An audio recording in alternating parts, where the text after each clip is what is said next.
But I've been all over to there, and there's something up there that ain't no bear, and it's big enough to pick up 200-300 pound pieces of logs and move them without claw marks.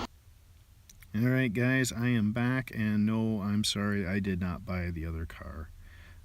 I kind of got ahead of myself. I was excited, got home, and then my wife got home and she talked me off the ledge. Truth is, I don't have the storage for another car, and then I'd wind up with 2 project cars that would take twice the amount of money to get going, and blah blah blah. So it's better that I just use that money for its original intended purpose, which is to build a really big motor for my car. So here we are. These are the engine parts that we're not going to use on my engine. I called around and I found a really cool engine builder. He was referred by a couple of different people that I'd talked to and met going to different car shows and stuff like that. He's hilarious. He loves to tell stories about the old drag racing days, and he goes off on tangents when he gets to talking about little tricks of the trade that he's learned over the years building engines. And I start to wonder if I'm paying him for entertainment or actually building my engine, but I'm having a lot of fun. He's pretty cool.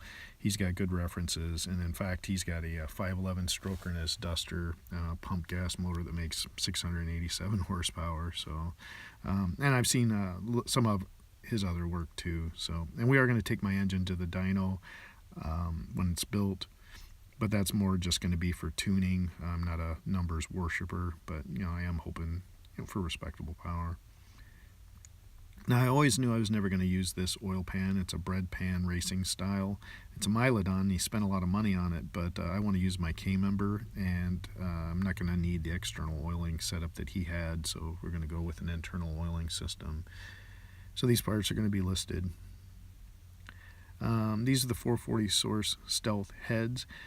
He had no problem with them. He said they checked out fine. They look really good. He could actually port them for me if I wanted, but the truth is there's just not enough meat there for 512 cubic inches to get the kind of flow numbers that would really make that engine happy.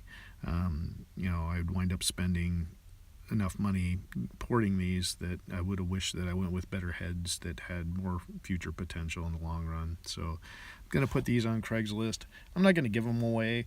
Not sure what I'll ask for them. I was thinking as they sit here, maybe asking about $650. Tunnel ram, I had a guy offer me $550 for this setup, but I kind of am holding out for more. It looks cool. It'll look good as garage art too. I think I'm a hoarder. But anyway, I was surprised these air filters scored really high on Engine Master's recent air cleaner intake shootout. They're really good at getting the air in up high and taking it straight out into the carburetor, but they're ugly and they're not gonna look good on my car. But man, I wish I could come up with a way to make this tunnel ram work. Here's an area where the guy spent a lot of money. When he blew up his 383 and he built the 512, he had really big plans, and he used this solid roller cam setup. Now this is a Howard's cam and lifters, and that setup cost him over $600 probably, from what I looked at on Summit. I don't know if anyone would be able to use the push rods, but I was going to try to throw them in with the timing system. And that's a Milodon gear drive system, which actually runs about another $500 and some dollars. So the sad part is, with the Stealth heads, they were never going to flow for the lift and duration, of this cam. And the valve springs that were on there were far too weak, so there's some evidence of some valve floating, the engine builder said. And so the springs were too weak for this cam anyway. Also, my engine had an electric water pump on it, and not a big fan of those on the street. If you're just drag racing for short bursts, that'd be cool, but too many guys I know have had those things go out and then their engines overheat. So it was one of those deals where the tunnel ram and the heads that he had worked fine with the cam and the 383 that he was originally running, and then he blew it up. He spent a lot of money on the 400 512 stroker combination, with plans probably to upgrade the heads later, but never got around to it. One of those deals where you talk to a guy on Craigslist, he's like, I only, after I got it all together, ran it like one time, and then we took it home, and then we took it apart and freshened it up, and I was ready for the next season. but you know, life gets in the way, and then decided to get out of mud racing. So just sat there and, you know, just want to kind of get everything out and get my storage space in my shed back. Well, in this case, it was pretty true.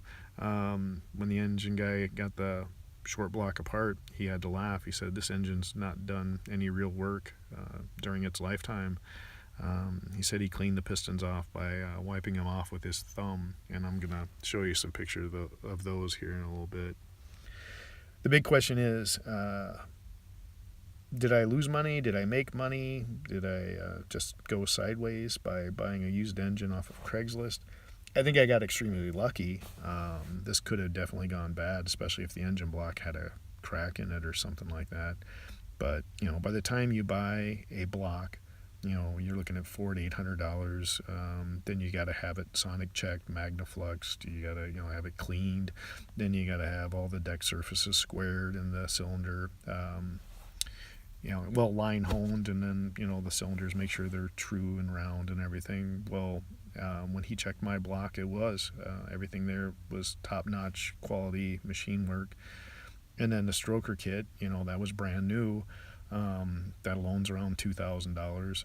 And then, you know, I'm going to be able to sell these heads and this tunnel ram for enough to at least buy one of the other heads that I want to use.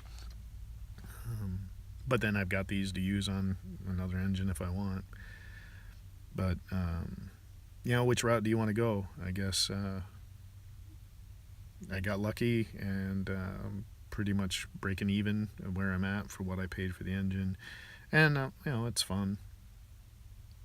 Anyway, thanks for coming along, guys, listening to all my rambling, and just squat your ass. They're out there.